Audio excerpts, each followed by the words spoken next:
Good evening, friends, and welcome to another week of Creo Cruise. This week we're going to be taking a look at the second week in our devotional series called To Be Just, which is simply fair.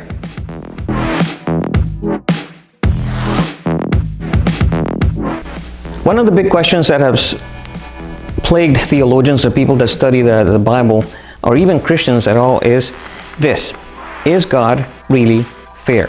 Is God a fair God? We know He's a good God, we know He's a just God, but is God fair?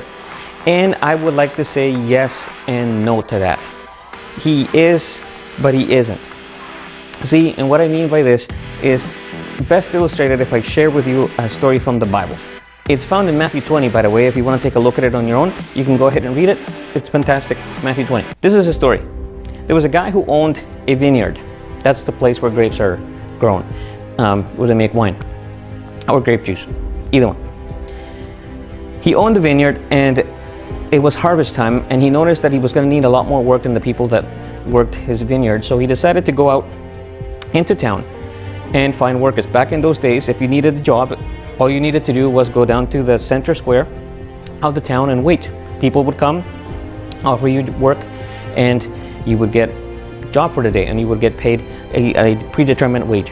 He goes into town really early in the morning to try to find as many workers as he could. He goes, sees some people standing there already.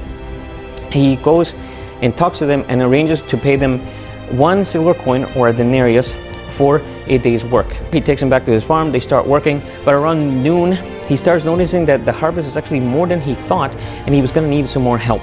He didn't hire enough people, so he goes back into town, hopefully to find some more people. And yep, there's another group of people waiting there looking for a job. So he agrees to work with them, hire them on for the same price that he hired the first crew, 1 silver coin. Sounds like a good idea, good deal. Takes him back to the farm, and they continue working. And towards 1 or 3 o'clock in the afternoon, he starts noticing that he may need just a tiny little bit of help. If he had a little bit more people, he could wrap this whole thing up in one day. So he decides to go back into town and hire some more people. Now, these group of people were completely different than the other two, but they knew that it was towards the end of the day, and they probably weren't going to get anything. They probably were getting ready to go home. So they were probably just glad that somebody offered them to work anything.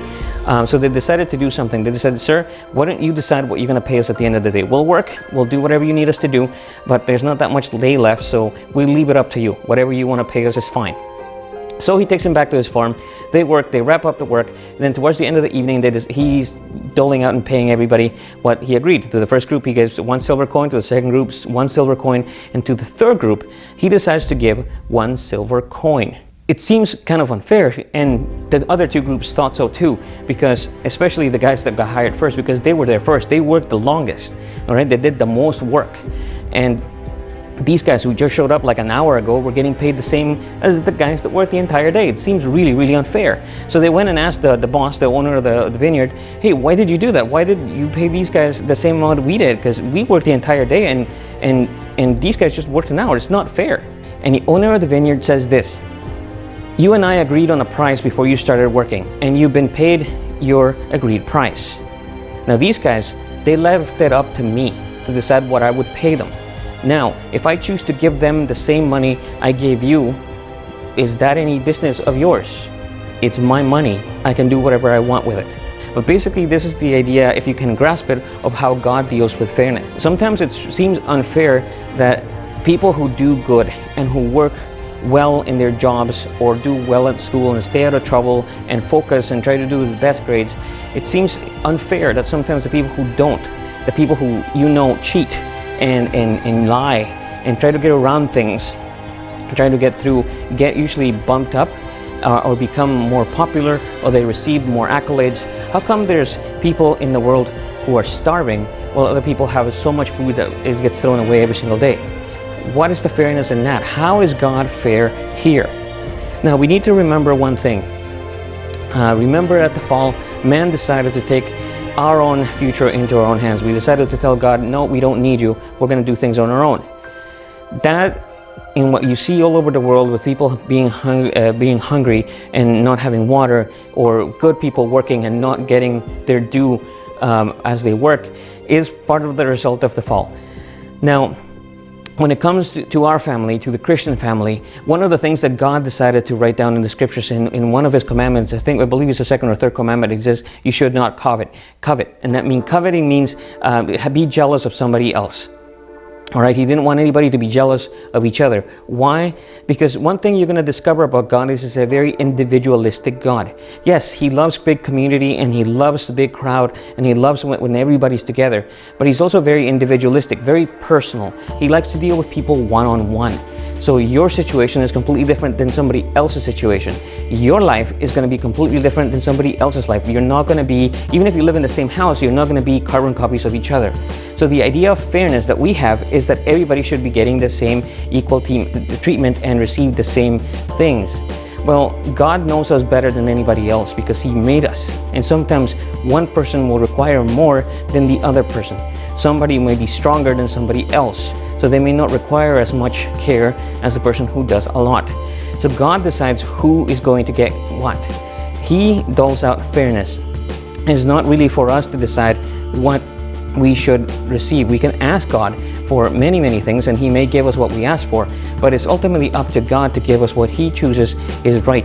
Because sometimes what we think is fair may not be what is right. Remember, God can see all of our lives. He can see all of the millions and billions and trillions of choices that we can make every single day, and he knows the outcome for every single one of them. We can't. We can only see between the two choices in front of us at a time. He can see them all. So he can map out the right way of getting us to become closer to him and grow closer to him and be fully devoted followers and growing Christians. So is God fair? Like I said before, yes and no. Sometimes it seems unfair when God doesn't do anything that we ask him for. For example, you've been praying like crazy for somebody to get healed and in your family and nothing's happening. And sometimes he can be very fair when you ask for justice and he delivers it. It's not so easy, guys, to just make it black and white, very, very simple. Yes, he is, and no, he's not. Sometimes he is, sometimes he's not. Why is he like that? You know what? I'll be honest with you. I don't know. I haven't been able to figure that out myself. Maybe one day when I'm up in heaven, maybe when we're together up there, we'll be able to ask him that question. God, why were you not fair? Or were you fair? It's really not up to us to know here on earth. One thing I know, guys, is in the many years that I've been a Christian is that I know that trusting God is the best way to do things. Sometimes things may look unfair, but he always has a benefit that comes out of unfair things.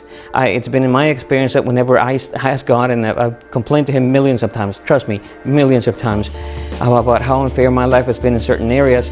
But then down the road, as I get older, I start looking back at my life and I realize that those places where I thought God was being unfair were actually the places where he was the fairest to me. That I was actually walking into a place where I would have been driven further away from him, or stop my growth, or even hurt myself, and God decided to not allow me to go that way. He likes to give us good things. Scripture says that we're supposed to pray for good things.